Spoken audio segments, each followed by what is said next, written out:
Welcome back to Math for Technology. We are moving on in our exponential and logarithmic functions chapter. We are on section 12.4, which is the properties of logarithms. So on the screen you can see I have some properties written down. And what we have to remember back to is that logarithms are simply helping us solve for variable exponents. So all of those properties that apply to our variables, our exponents, still apply. So if we think back, grab my pen real quick. If we think back to where we said a to the first times a to the second, well, that was a to the third because we added the exponents. Or maybe we had b to the fourth over b to the second. That was b to the 4 minus 2 or b to the second. So when we were multiplying, we added. When we were dividing, we subtracted. And then we had one other one where we had something to a power, and in that case we multiplied, so it ended up with c to the 8th. So these properties are still holding true, we're just going to use them in the logarithm form. So this one here where the x and the y are multiplying, we are going to add them, just like we did here. So we're adding our logarithms because those are our exponents. If we're dividing, we're going to subtract, just like we did over here. This one is to a power. That p is a power, so if it's to a power, we're going to move the p to the front so that we can multiply our exponents, because the second one, the log base b of x, is just an exponent. The last three are just simply some things that can occur. So what this one is saying here, if we switch forms so you can see it, this is saying b to the 0 is 1. Well, that's true because anything to the 0 power is 1. So if you see something that says log base b of 1, you know it's always 0. This one here is saying b to the first power is b. Well, of course that's true. So any base to its same self has to be 1. And then whatever the exponent of here is has to also equal. So let's look at some examples. So this first one is dividing. Now notice that on on all of these, on 1 through 6, there's no base written down. So these are all base 10, because remember that's the common logarithm. So this first one is dividing. When we're dividing, if we look back up to the property, division means we're going to subtract the logarithms. So we're simply going to write that out. So what we're being asked to do is to expand it and write it out into separate logarithms. So this is logarithm of 2 minus the logarithm of 3. Now that's very helpful depending on what your calculator you're using. Now this 14 can be written out in itself, you would just do the math. But if I need to separate it, just think of two numbers that multiply to 14. Well, the first one that comes to my mind is 2 and 7. So the logarithm of 2 times 7. Since I'm multiplying, multiplication means that I'm going to add.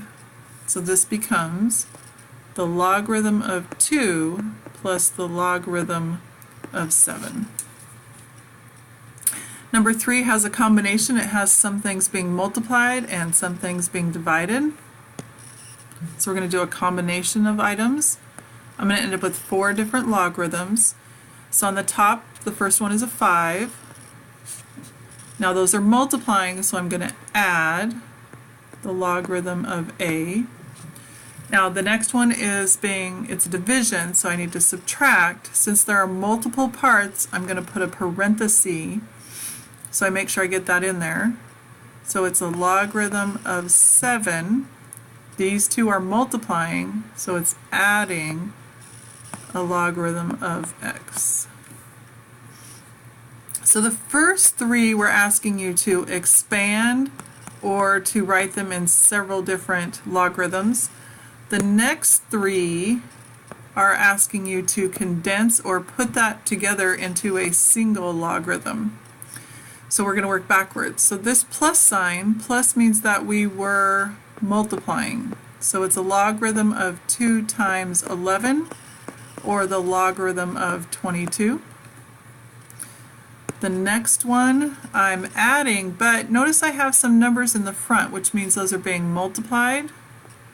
So when I'm multiplying, if I look back up here, if I have something in the front, that thing in the front is actually the exponent of my base there. So I'm going to take this 5, I'm going to make it that exponent. I'm going to take that 3 and make it that exponent. So the first step is log 2 to the 5th plus log 5 to the 3rd. So those numbers in the front became exponents.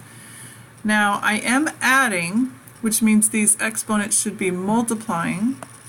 So it's going to be log 2 to the 5th times 5 to the 3rd. Now we can go ahead and take 2 to the 5th times 5 to the 3rd, and we would end up with log of 4,000, which would be much easier to find an answer to. Okay, so this last one, there's nothing in the front, so we don't have any exponents. We have a plus and a minus, so we're going to have some multiplication and some division. So I have log of 4. The plus is between the 4 and the x, so those must be multiplying. The minus is between the front and the y, so then I must be dividing by y. So this last one is what happens when you don't know the base, and sometimes it's easier to solve it without finding the base. So if you have some given information.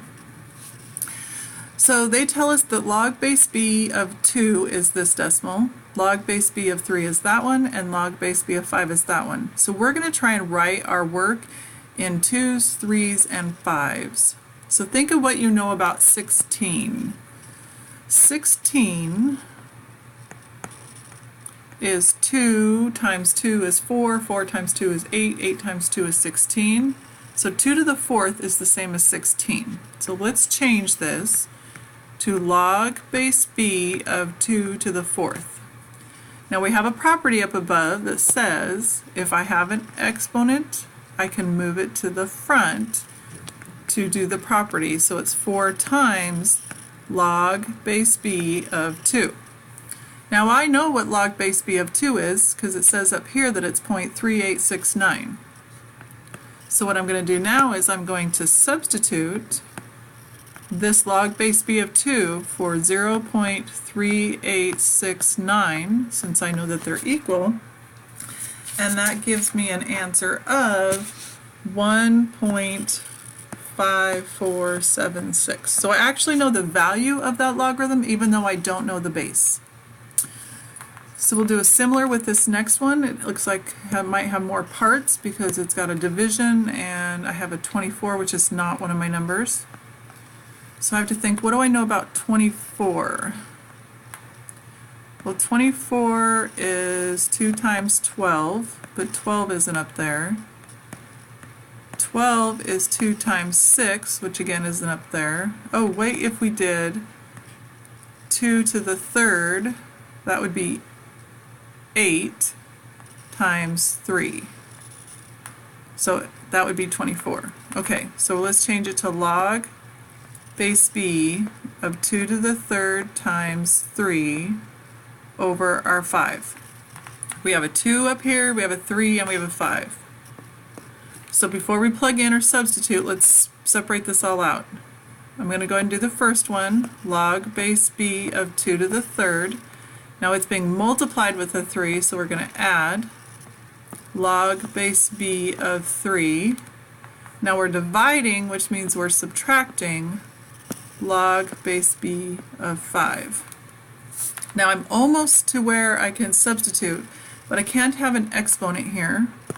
So I have to take this exponent, and according to my property, I'm going to move it to the front and multiply. So it's 3 times log base b of 2.